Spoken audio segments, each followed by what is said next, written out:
Shalom semuanya, selamat siang. Ya, pada siang hari ini saya mau men-sharingkan review dari buku kelas Panaguan bab 1, yaitu tentang keyakinan akan keselamatan dan hidup baru. Oke, nah kenapa sih kita tuh penting banget untuk menerima Yesus sebagai juru selamat? Kenapa sih kita tuh butuh banget yang namanya juru selamat?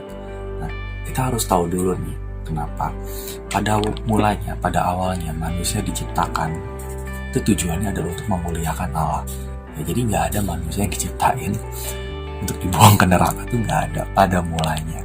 Lalu tapi kenapa kita butuh juru selamat? Karena manusia telah berbuat dosa dan kehilangan kemuliaan Allah. Semua manusia, karena keadaannya sebagai manusia, ketika manusia pertama melakukan pemberontakan, ya Adam dan Hawa disuruh untuk tidak memakan buah pengetahuan yang baik dan yang jahat, tetapi mereka malah memakannya. Itu akhirnya membuat mereka berbuat dosa dan turunlah sampai ke kita pada hari ini. Ya, semua manusia telah berbuat dosa tanpa terkecuali. Mau bayi yang baru lahir sekalipun itu sudah ada dosanya, dosa keturunan dari orang tuanya. Ya, jadi semua manusia telah berbuat dosa. Anjing tidak disebut anjing karena dia tidak menyalak. Anjing karena disebut anjing ya karena memang dia mau menyalak, mau nggak menyalak pun, mau menggonggong mau nggak menggonggong, dia tetap anjing gitu. Kucing meong nggak meong, dia tetap kucing, sama seperti manusia ya. Lalu yang kedua, usaha tidak menyelamatkan sama sekali ya. Kalau kita misalkan dengar kita harus perbanyak amal baik supaya nanti ditimbang mana yang lebih banyak. Sekarang kita gini. Sekarang kita pikir, sekarang kita renungin sama-sama dari kita kecil dulu. Ketika waktu dari lahir sampai hari ini dan sampai nanti kita meninggal, nanti kita dikasih umur sampai berapa puluh tahun kita nggak tahu. Dari awal lahir sampai hari ini lebih banyak mana yang kita sudah lakukan? Perbuatan baikkah atau perbuatan yang tidak baik? Oke, itu dulu. Ayo dipikir, ditimbang yang mana lebih banyak.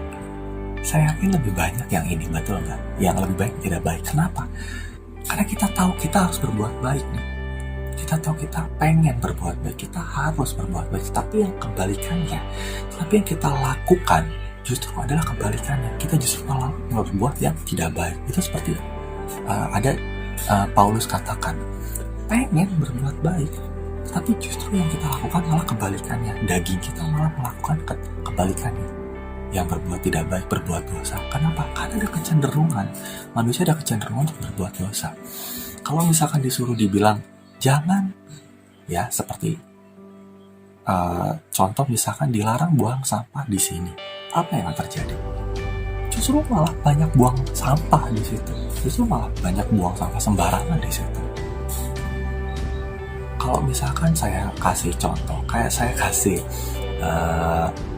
gambaran, saya kasih contoh, misalkan jangan bayangin monyet lagi pakai bikini warna kuning sambil bawa payung, duduk di atas gajah yang pakai bikini juga. Apa yang ada di pikiran teman-teman? Pasti kebayangkan. Padahal saya udah ngomong di atas, di sebelumnya, di awal, jangan membayangkan. Nah, itu kenapa bisa seperti itu? Bukan karena Tuhan menciptakan manusia untuk melakukan seperti itu. Bukan karena Tuhan bikin manusia biar kalau dibilang ngomong jangan justru malah lakuin. Atau malah ada pemberontakan. Bukan. Tetapi karena manusia pertama kita, Adam dan Hawa, seperti itu. Saat disuruh jangan makan buah ini, malah dimakan. Akhirnya turun sampai kita hari ini. Jadi ada kecenderungan untuk berbuat dosa. Padahal kita tahu kita harus berbuat baik. Nah, sedangkan upah dosa adalah maut. Ya, ketika kita melakukan dosa, ya otomatis gak perlu jauh-jauh setelah afterlife. Saat kita melakukan dosa, kita tidak merasakan sukacita, hidup kita kosong, kita gak damai sejahtera, kita bengong, kita kosong. Duh, hidup gua kok kayak gini-gini amat, loh kok gua kosong amat, kayaknya gak tahu mau ngapain, gak tahu, mendingan mati aja. Nah, kalau udah ada kata-kata seperti itu, itu artinya kita sudah merasakan maut. Padahal kita masih hidup jadi kayak zombie, tau gak? Hidup sih, tapi kosong, tapi mati. Tapi gak ada pengharapan di dalamnya. That's why kita semua butuh yang namanya juru selamat. That's why kita semua butuh yang namanya Tuhan Yesus. Bersyukur kepada Allah karena Yohanes 3 ayat 16 berkata bahwa karena begitu besar kasih Allah akan dunia ini, sehingga ia mengaruniakan anaknya yang tunggal, supaya setiap orang yang percaya kepadanya tidak binasa, melainkan beroleh hidup yang kekal. Puji Tuhan, Dia datang, Dia menebus dosa kita, Dia mati menggantikan kita yang harusnya kita mati karena dosa. Dia turun menggantikan kita, mati menggantikan kita, ganti dosa-dosa kita supaya kita hidup bagi Dia. Ya. Lalu yang kedua, di dalam Kristus kita menjadi manusia yang baru. Yang lama sudah berlalu, semua yang baru sudah datang. Itu di 2 Korintus 5:17. Artinya apa?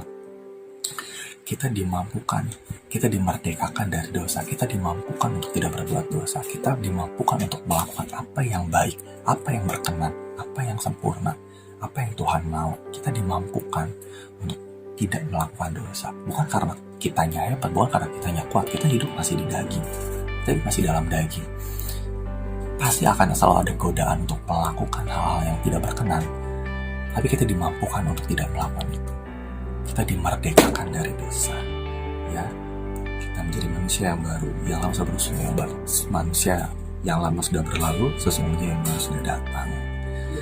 Ya, jadi itu kenapa kita sangat penting sekali untuk menerima Yesus sebagai Tuhan dan Juru Selamat dalam hidup kita. Ya, sekian dari saya tentang review bab 1 dari kelas peneguhan ini. Terima kasih, semoga bisa menjadi berkat buat teman-teman semua. Tuhan Yesus memberkati. Bye-bye.